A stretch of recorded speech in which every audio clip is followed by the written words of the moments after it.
football fans. This is the ESPN LA USC Trojan Media Network. Presented by Pechanga Resort Casino. Are you ready for some football? And here we go, Monday, December 1st, 2025. Welcome to Trojans Live, right now on ESPN LA and on YouTube at USC Athletics. Welcome to Trojans Live, the exclusive USC Trojans coaches show. Lemon wide to the right side. Lions over that way as well. The fake to Jackson. The throw down the right side. Looking for Lemon in the end zone. He's got it. Flag is down. It's a touchdown USC. And the Trojans have the lead. But let's see what the penalty marker is going to be at the 9-yard line. A 33-yard touchdown pass gives USC the lead. How do you do? Number 21, the penalties decline. Result of play is a touchdown. Tonight on Trojans Live, head coach Lincoln Riley will join us. 2 Trojans from the senior class. And we'll talk about women's basketball, plus the football roundtable, as always, as we celebrate Saturday night at the Coliseum, taking down little brother, the UCLA Bruins, and the victory bell remaining with us here at USC. Let's do it, Trojans Live, your Monday right now. Trojans Live is presented by Monster Energy. Monster Energy. Unleash the beast.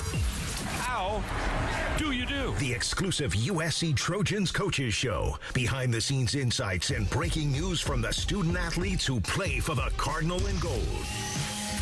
Live from Los Angeles.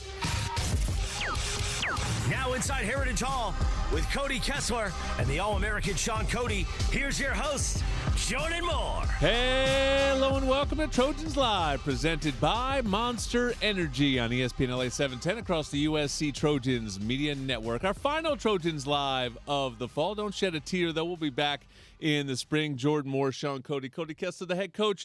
Lincoln Riley, USC's head coach interview is presented by I Trust Capital, the official crypto platform of the USC Trojans. We end the season with a rivalry win. Love to see it, Coach. 9-3. Big picture this season. It was clearly a step forward for your program. How so? How would you put it into context? Yeah, I mean, I think a lot of the areas that we targeted that we wanted to get better going into this year, you saw that come to fruition. A team that was able to win a lot of games in a lot of different ways. A team that became really a strong second-half team, especially some of the way that we played defensively in the back half of the season. In the second half of those games, I think was a huge step forward. You don't want to be in the position, but also seeing our team's ability to overcome all the different injuries and all that we had. I mean, and probably in all my years as a head coach, I don't think I've ever had a year like this where we played with this many different people and had that many different key guys out. I really felt like we never had really one game where we were purely really healthy. Yeah. And it just never quite came together the way that you want. And like I said in the press conference the other night, there's part of you that's like, man, what would it have been like, right, to have had some of those guys. But then there's also the test it provided for our program, and to see our guys, despite that, win 9 games, do so many things well. And I think just as we're working to develop back that championship mentality in this program, for that to happen, maybe it wasn't the best thing for us this year, but it is going to that pays dividends. Yep. It does. It carries through, and I think that may be the biggest sign of the excitement and the progress that we all want to see, maybe more than anything else, to be completely honest. And so, it was obviously fun to finish off with the rivalry win here against UCLA. It was a great environment in the Coliseum, and guys were excited to play, and it's been a fun year, man. It has. It's been a really fun team to coach. The year's gone by really fast, and this team put themselves in position to do some cool things. And we really, I think kind of took the next step from what our team did the previous year. I felt like we took a lot of steps 2 years ago, even though the one-loss record was not anything close to what we expect here. But the way that team played and improved and competed was different, and this team took it another step. And obviously the excitement looking ahead is the opportunities in the future, and for us to continue to pave that road and continue to grow. And so now, fun year, a very good year that was very, very close to being a great year, but the improvement and excitement is real. Yeah, Coach, I thought a cool moment at the end of that one was you getting up on the ladder and leading the band in the student section. What was that moment like to get up there in front of and show the appreciation to, those fans who have been great all year? Yeah, no, that's what it was. I mean, I thought every year here our home atmosphere has been just a little bit better, I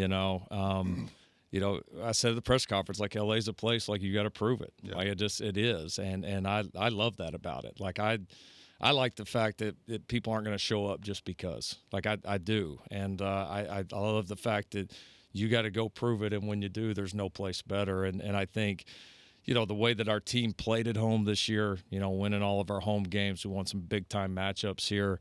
The atmospheres in the Coliseum this year were the best that I've seen it. That just keeps getting better and better, and it's going to be even better next year.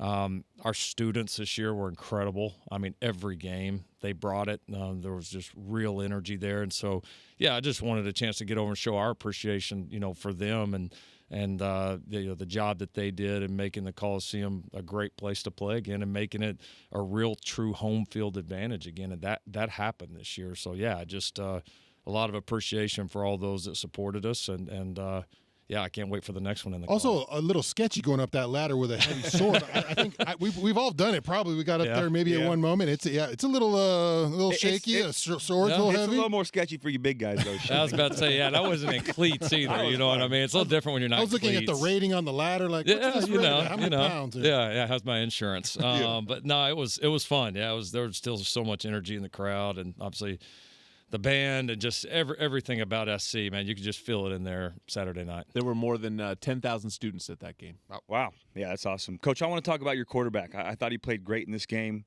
had a big-time throw, and really put that game away. And I'm not talking about Jade Mayav. I'm actually talking about Gage Roy. He came in and had an awesome moment on senior night. What has Gage meant to that quarterback room and really the rest of this football team? Yeah, he's a guy that kind of just embodies doing the best thing for the team always and always has.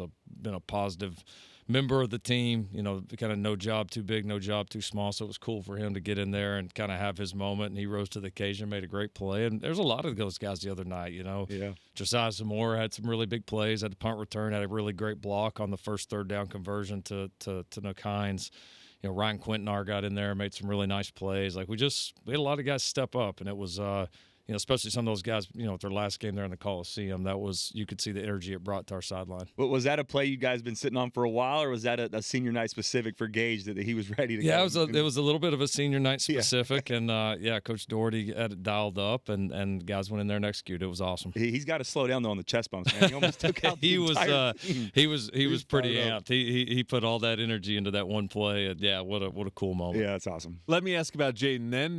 Where did he grow the most throughout the season? Because he was a guy that a lot of people maybe externally were questioning coming in, and you were pretty wholeheartedly right from the start saying, he's head and shoulders above everyone in our room. This is our guy going into the season, and he certainly proved it throughout the season.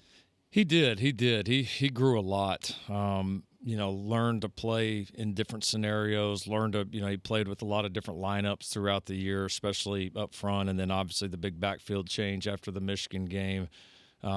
We played against a run there of, really good defensive teams, there for a while, which you're going to do in this league. And, I thought he largely responded very well. He was a much improved player from the 4 games that we saw the year before, growing as a leader, growing in his ability to manage the game, to understand how we're being attacked and how we want to attack, understanding of the offense, just all of it. So, no, it was a good room.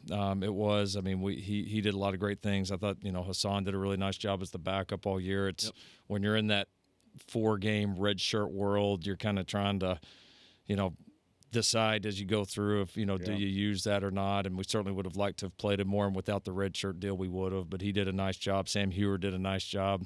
They said he went in as a punter or something one play. I'm not really sure what happened. Don't remember. I blacked out. So that was a really good room, exciting about what they did and what those guys are going to have a chance to do in the future. Coach, I called it a 15-yard shotgun play is what I called it. I thought it was a great formation. Yeah. Coach, defensively on the night, just another second half shutout, getting it done.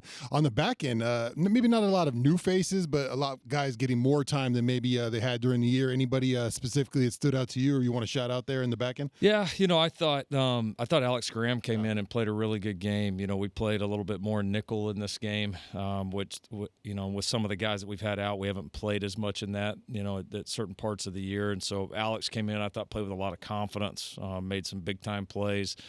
I thought, both Christian Pierce and Kennedy Urlacher are having a chance to play again.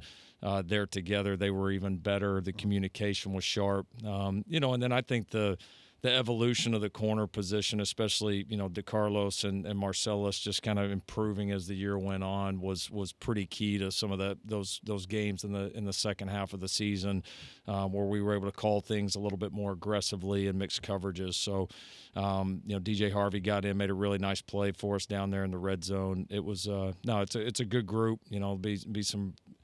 The way that one kind of played out will be interesting because a lot of these guys are going to have an opportunity to return, and now, instead of these guys coming back that, maybe just a backup here or there, I mean, a lot of these guys got significant snaps, and that's going to pay dividends. Coach, I want to talk about another guy who I've been a fan of for a long time now, and that's tight end Lake McCree. It was awesome to see him get in the end zone for senior day. He's been here before you got here. What has he meant to this football team as a leader, both on and off the field? He's been a lot. He is. He's a tough kid. He's been all about this place. He's kind of hung in there through a lot of different injuries and adversities that he's faced. And, so for him to have the kind of year that he's had, I mean, one, being able to stay healthy all year, he was, very productive as a player, played a ton of snaps for us. I mean, that position, really took a huge step up this year, which was cool, and I think it's going to continue to grow. But Lake has been, one of the linchpins of the entire thing. So, cool to see him make a lot of big plays. Obviously, get one last touchdown there in the Coliseum was awesome. But no, he's been one of the guys that, from the day I left the press conference when I got hired here and went out to practice that night, I remember seeing him out there. It's been he's been here through all of it and has persevered and turned himself into a heck of a player.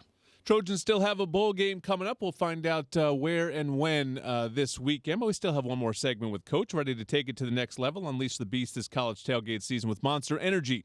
Tear into a can of the meanest energy drink on the planet. Monster Energy, unleash the beast. And Trojans Live is sponsored by Pechanga Resort Casino, a proud partner of USC football. Back with more Trojans Live next. Hey, Trojan fans, did you know the Ralph's app gives easy access to weekly sales and personalized coupons? You can earn fuel points too. Check out the app today and save while you cheer us on to another great season. Ralph's, proud partner of USC Athletics and Stone IPAs, has inspired a generation of brewers and beer lovers.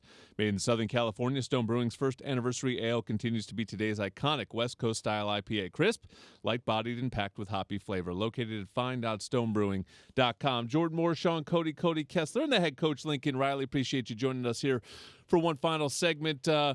Coach, the college football calendar is the term of the week I keep hearing about. It's very busy for you. As I said, you're going to find out about a bowl game. You're going to have to prepare for that. You're going to have to figure out which players are going to play in that. You're going to have a signing day coming up. Just in general, I know you think about these things. What is the idea? This clearly seems unanimously everyone's like, this ain't it. What would be better? I mean, there's only, in my opinion, one way to fix all of this. And you got to have the national championship game somewhere around Christmas to New Year's. Yes. Like, that's the only way it's going to work, because you got three things that are competing right now. You have high schools finishing their year, signing day, the high school calendar. You have college academic calendars and people getting in and out, and you have semesters and quarter systems, and you got all different calendars there. And then you have a college football season, and then you have the differing roster decisions that are having to happen. And the hard thing is, like, this isn't professional. Professional league, all right, you end the season, you make all the rules where you do all the stuff after. It's easy because you don't have anything else competing. Yep. Here you're trying to balance things. Like, to me, that's the only way that it's ever going to get fixed, is you got to move the national championship game. And obviously you're going to have to make adjustments to a season to be able to play out a full season, or do you reduce games? I mean, people are going to have to figure that out. But, like, this will not get fixed until that happens. Like, you're going to always sacrifice something until that happens, and that'll be for the decision makers to make. And to your point too, I don't want to say lose the excitement. It's still college football, but to wait so long after the end of the regular season for the national championship, that's a great point. I think that would be a great decision. Coach, all that being said, what is this week? Obviously, no football game. What does this week look like for you with the first signing day coming up on Wednesday? Yeah, this week is you kind of dip ahead to next year, right? This is where, because of the calendar right now, we're in a little bit of an in-between time. Obviously, season's not over. We got a big bowl game coming up, a chance to get our 10th win that we're going to certainly start gearing up for. But right now, we're doing a lot of the kind of end of regular season stuff with our current team. Obviously, meeting with guys that have eligibility left about what the future looks like. You certainly are starting to get some bodies and all that back healthy. We'll do some developmental work on the field with some of our young players that maybe didn't play, a high volume of snaps throughout the season to continue to develop them. And then you mentioned obviously signing day there on Wednesday. So yeah, a lot of focus toward the future here until we get a bowl assignment, and then once we get into next week, we'll start to certainly blend that in with getting the bowl prep ongoing. Coach, you're now 2 seasons in as a member of the Big Ten Conference. What are some of the biggest things you've learned about what it takes to compete in this conference year in and year out? Yeah, I mean, I think you just see the competition week in and week out, right? Yeah. There's just not really any easy outs in this conference, and everybody's pretty good. And so, yeah, I mean, I think the depth of your roster certainly comes into focus. I thought that was definitely a difference maker for us this year. And as we said in the previous segment, it got tested quite a bit. I think, you're learning about travel. You're learning about going into some of these different venues. And again, you're getting to know just the personality of the league a little bit, the coaches, the schemes, where you feel like your advantages are, where are the gaps you got to close, what do you have to do to be successful competitively relative to everybody else here that you're playing. So I think we're getting a better feel. And, I mean, I think our conference record was certainly pretty reflective of that. And, yeah, I mean, it's a fun league to play in. I mean, we're getting some marquee games here at the Coliseum, and like we said previously, I mean, the atmosphere there just continues to get better and better. Can't wait to see it next year. And then, every time we go on the road, it's typically at a pretty cool place, and it's packed, and it's a really good competitive atmosphere. So, I think we learned a lot and applied some of those and got better. We'll go through that same process again going into next year. You're listening to head coach Lincoln Riley on Trojans Live. Coach, when it comes to individual awards during the season, you like to sort of focus on all team stuff and say that'll take care of itself at the end. But now that we're at the end, we all believe Mekhi should win the Biletnikoff as his head coach and play caller. What would be sort of your case for him?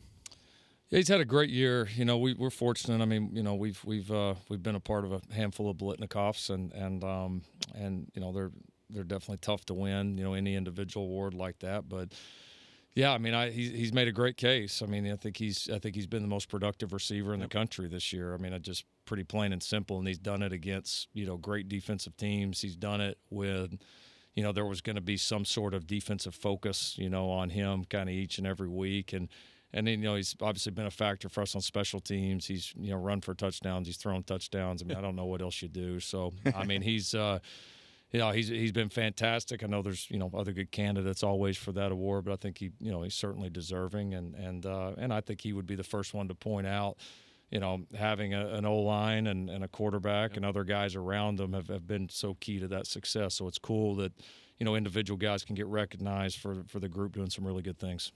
Coach, when we played, it was the bowl game was a little more of a celebratory kind of close to your finish, kind of maybe a present at the end that you were looking forward to, and that's kind of changed over time. How do you view the bowl game as, maybe sometimes you don't know who's going to be available or who's going to go? Is it a look to the future? What's your kind of take on the bowl game? Yeah, I think it's somewhere in between. And I don't know that you can always like perfectly define what that is, right? Like you're going to have some guys that are playing their last game at USC that want to be in it, want to go. Think about, the Taj Washingtons of the world, that stayed through and were part of some great moments. We obviously, think about like Easton and Keely, and I mean, there's many others from the game last year. Kyle Ford making the big catch against A&M, who, obviously, was able to finish out his career in a great way. So, and then certainly you're going to have a lot of guys that you look forward to the future. And a lot of the guys that played well in those bowl games the last few years for us, that was kind of the primer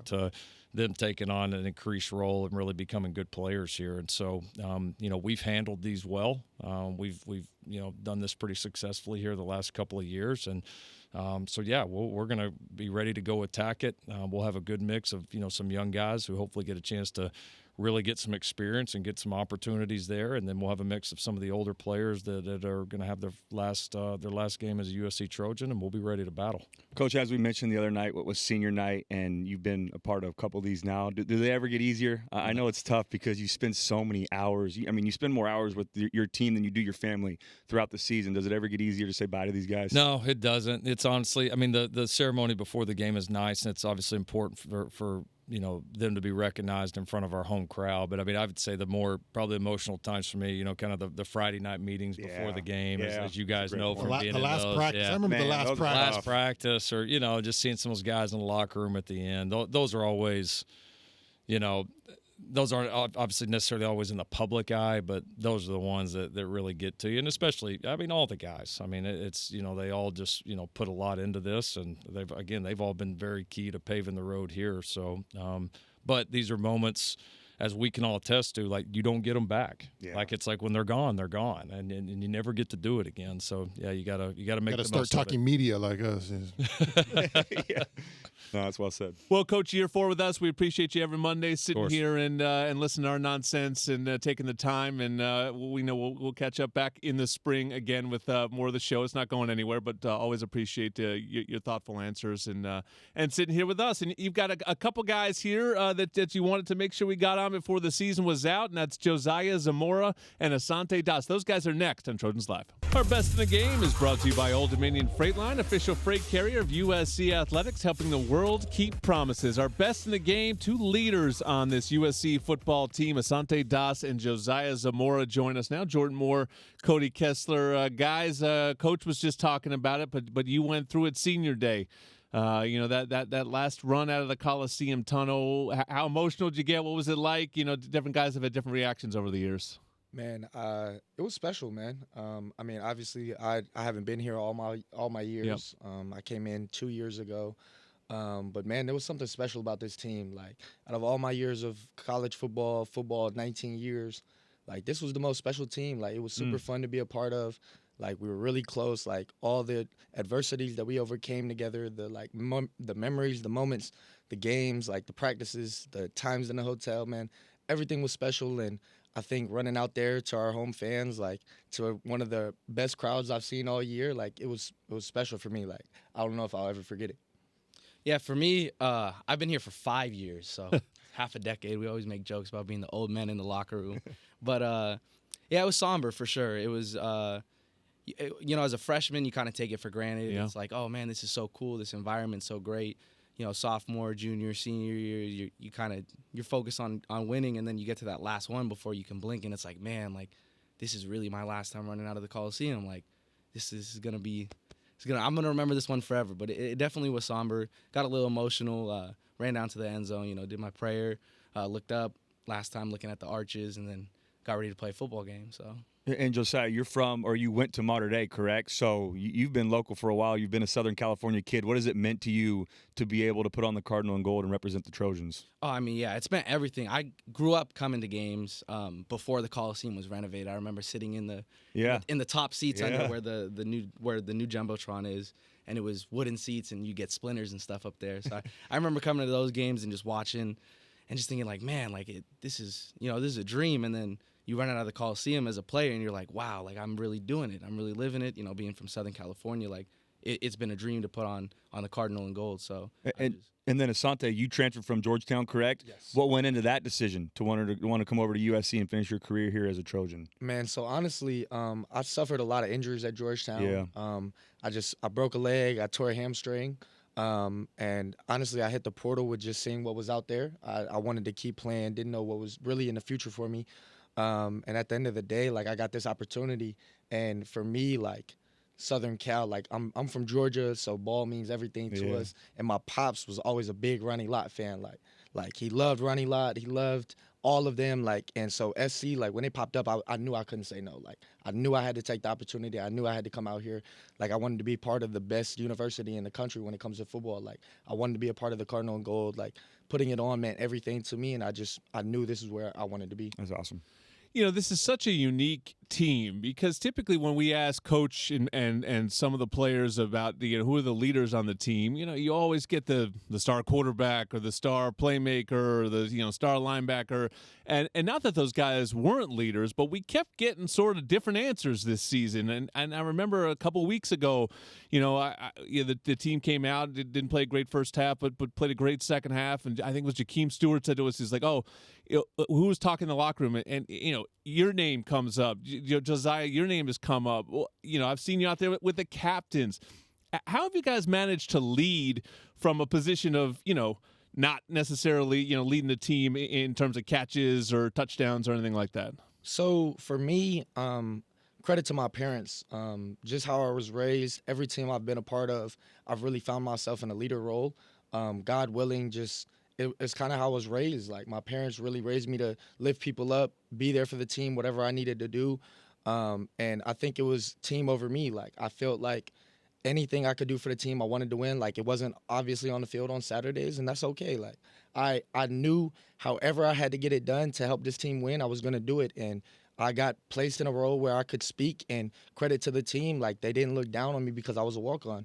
I mean, this team took it, and I think that's why I was talking about how special this team is. Like, you don't really get a team of this caliber of players and this special team and this program that will allow walk-ons like me and Josiah to lead. And I think, like, when I spoke up and when I led and talked and was always saying something in everyone's ear, trying to keep them up, keep them together on the right track, everyone listened. Like, I never got looked down on, and I think that's just a credit to how special this team is. Josiah, the walk-ons have been the story of this season, man. I mean, it's not just the leadership and some of the character stuff. Some of them are out there running for 100 yards a game too. I mean, it's been remarkable. Yeah, 1,000%. I think a big thing, one of our core values this year was sacrifice, and I think with this team, it's rare because you have a lot of great players, obviously, and it's rare for all these great players to sacrifice their egos and really come together as a team. So I think that core value really stood out to me and stands out to the team. And I think it shows, it reflects on game days and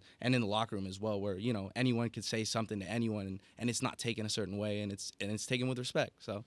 What's the future hold for you guys? Future coaches, staying in football, or life in business and being successful in something else? Yeah, man. I'm gonna hang the cleats up and hopefully pick up the whistle. I don't think that 9-to-5 life, I don't think that's for me. I think I'd rather be a part of this. Yeah.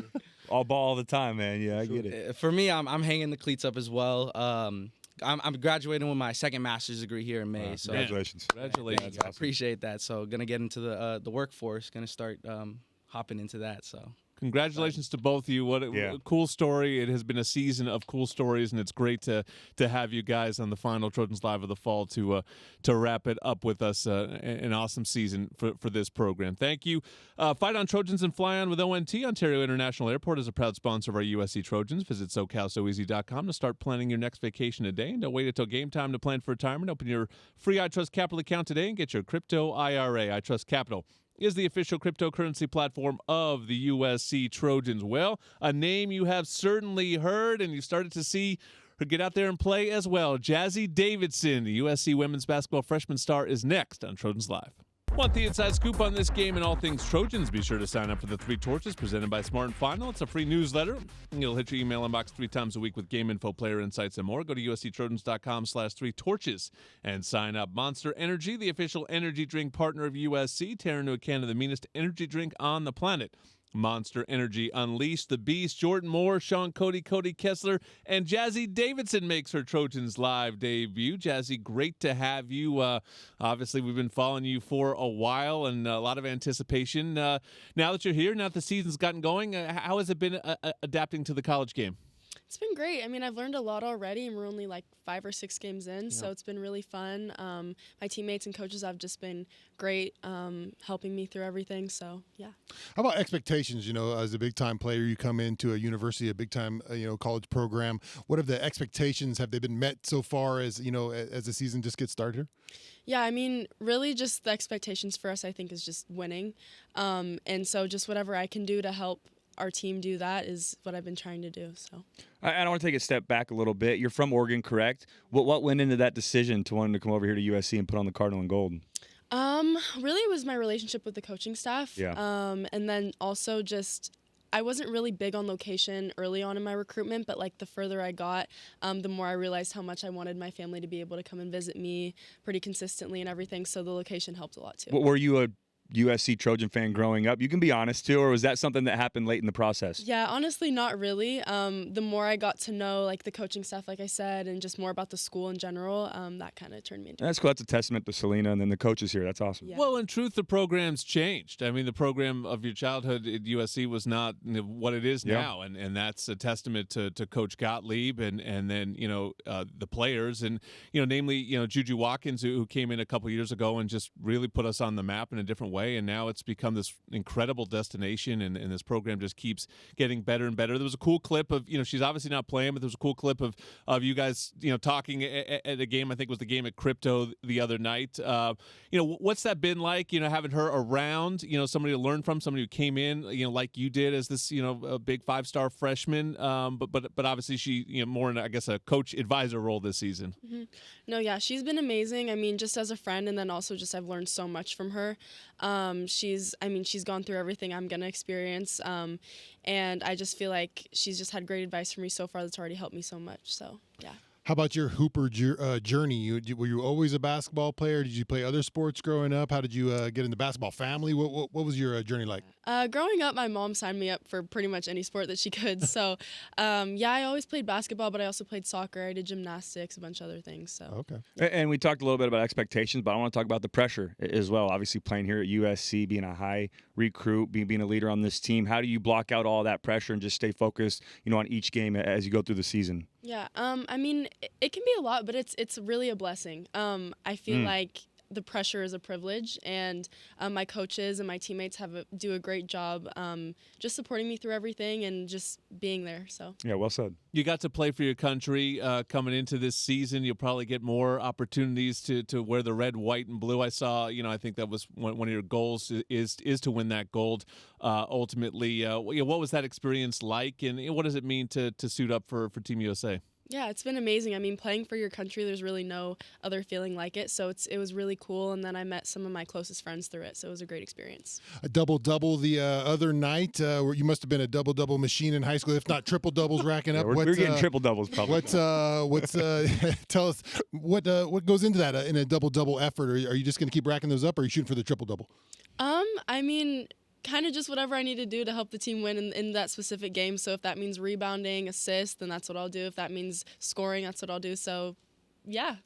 Well, and obviously we know Jazzy, the basketball player, but off the court, what are some things you like to do to decompress and on off days to try to take some of the stress off of the season? I love going outside, so like hiking, going to the beach, that kind of thing, and then like cooking, baking. I love shopping, just hanging out with friends. Hey, let's be careful on those hiking though. Let's get some good shoes going there. Be careful. Hiking's too dangerous. Hey, you never know. Some right. some loose rock, something going on. We need to be careful. Are you left-handed playing basketball, or everything you do in life? Everything. Okay, because I was just talking to someone on the men's team who I had no idea was right-handed, except they play basketball left-handed. The all-time, I like to ask Shaun trivia questions that he doesn't know the answer to, but you might know this. The all-time left-handed scorers, both the women's side and the men's side, both active right now.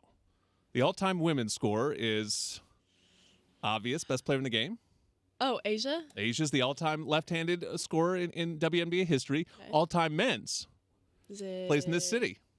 Oh, James Harden. James Harden. Did you, being left-handed, did you look at left-handed players and did you admire it? Is there anything different about a left-handed basketball player, or did you just grow up rooting for the same people that everyone rooted for? Yeah, honestly, I didn't really specifically root for left-handed players versus right-handed players. Yeah, now that I'm thinking about it, I don't think any of my favorite basketball players were left-handed. But yeah. Do you think it works in your favor?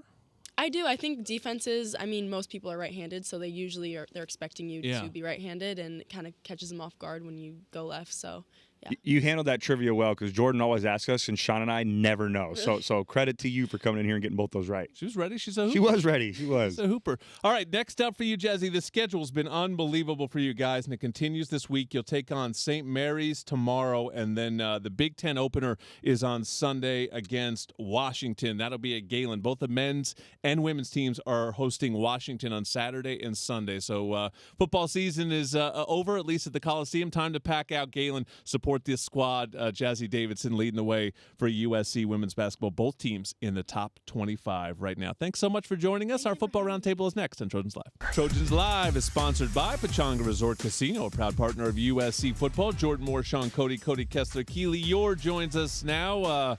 Breaking news, we just found out Shaun doesn't like dogs. But has one. Don't put that on the internet. Explain yourself. It's on there. The whole dog world knows now, Shaun. No, not that I don't love dogs. I just, they're just a lot of work. They're just more than, and they're like a child that never gets older or learns anything. But that's my problem. What with breed dogs. do you have? An amazing I got a description of COVID dogs. mutt dog. Yeah. Keely, do you have a dog? I do not. Dog I have person? a cat who is insane and like a dog. You seem like someone would be allergic. I'm not. It's the one thing I'm not allergic to, Jordan. I have a dog, Jordan. His name's Coda, and he's a We German know. Shepherd Husky. And he's made an appearance on podcasts multiple He's times. made an appearance on everything. Cody, do you have any kids? Yeah, I do. I have a son. Actually, my son Brooks, his birthday is December 14th, so happy Yes, birthday. we remember this time last year. Yes. A lot of drama. When he actually was a newborn and not like right now when he's a full I was 1 a year 1-year-old. old. Yeah. Yes. Now getting older and learning new things, unlike a dog. I'm like Shaun. What did this team learn this season? How's that for a segue? Biggest step forward for this program. Obviously 9-3, a great improvement over what we saw the last couple years.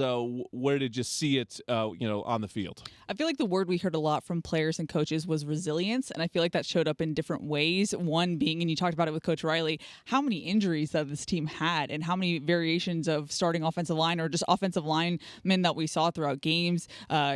Your number one and number two starting running back go down and still have the production you have from a walk-on. I think so that resilience, but also just like second half defense, this team finding ways to win when if we put ourselves in the 2024 mindset, that was hard for this team to do. They lost close games that they probably should have won. So for this team to find ways to win, be more physical against certain teams like Michigan and Iowa, I thought that was a step forward for sure.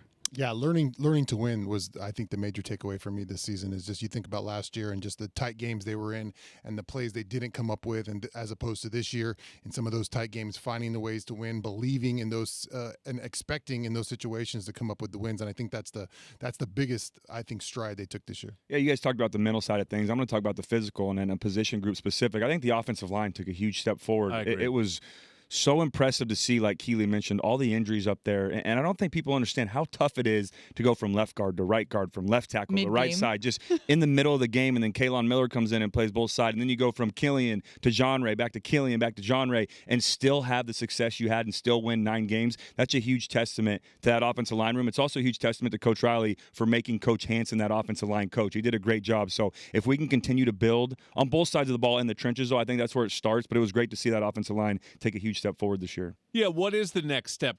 Coach Riley said it, and he said it both in his post-game press conference and then here today. It was a good season, could have been a great season kind of thing, just sort of a light in his eye about, they were this close to being a playoff team. So what's the next step for the program?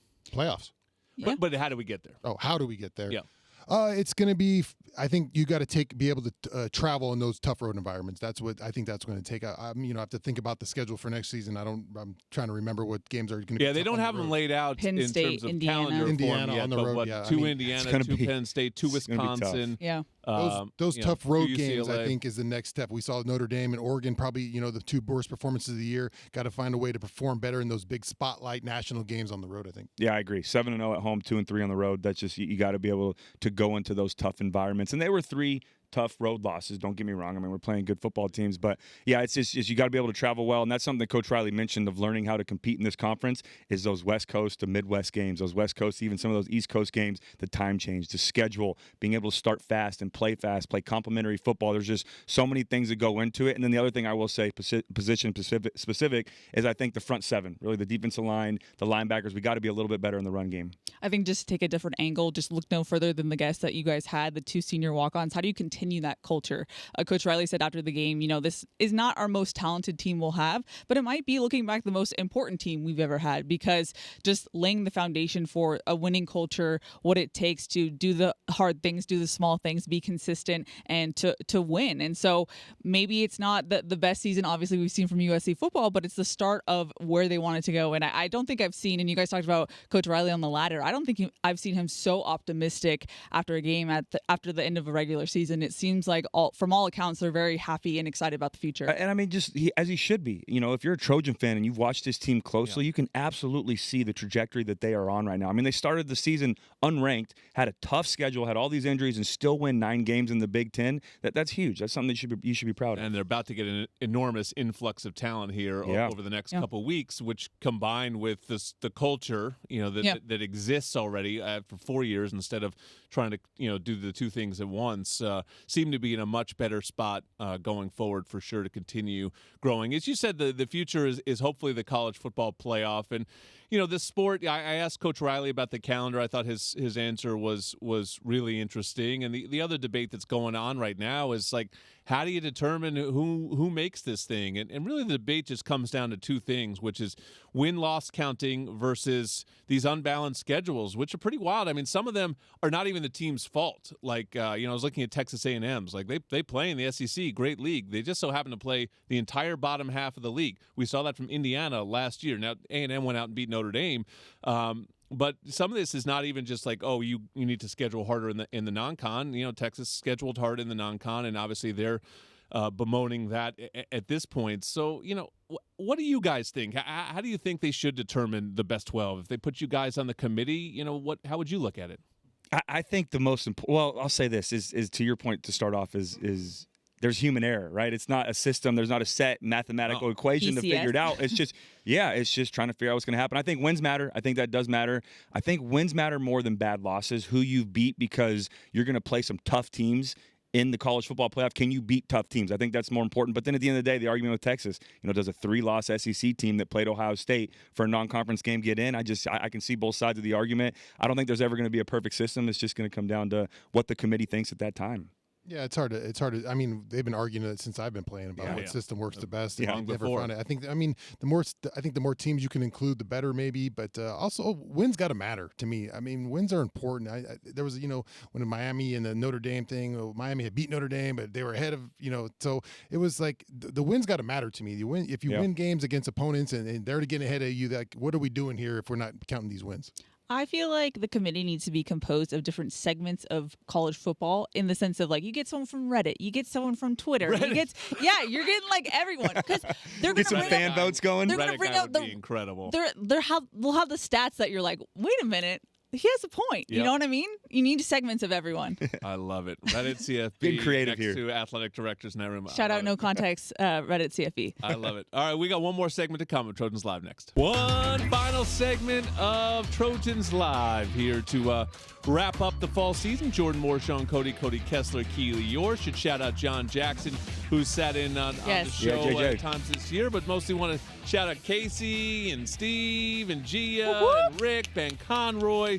Everyone that goes into making this show, it's grown exponentially over its almost 15 years, I think, in existence. So thank you. And Keely does so much behind the scenes as well. So our final over-under of the fall is presented by Pechanga Resort Casino, proud partner of USC Athletics. I could make this into an over-under, but I'll make it a more simple question.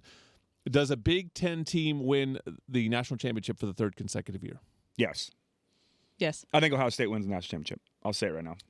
I think top to bottom, they're top to bottom. They're going to be tough to beat. If Julian Sand can keep playing like he is as a young player, I don't know who's going to beat him. Give me Ole Miss, baby. I like it. I'm just excited for Saturday. I get to watch college football. Good college football. Don't. I said yes. I said yes a long time ago. Okay. I'm just getting extra thoughts. Okay. Yeah, I kind of think the top of the league is better than the top of the SEC. You know, I'm not as anti-SEC as Sua is. You know, same. Yeah, I think it's good. Anybody? But I think there's 2 leagues right now that are just above everybody else. And SEC has incredible depth, but I just haven't seen a team all season that's going to step out and beat it. And maybe it's Indiana, maybe it's not Ohio State. Could be. Maybe it's Oregon. I don't know. I think that's they're going to be right there too. So the Big Ten's going to have 3 teams in there, and all of them right at the top. So they'll have a great opportunity. Hopefully that'll be us next year. But we will see you back this spring. Thank you to everyone who watches and follows. Fight on.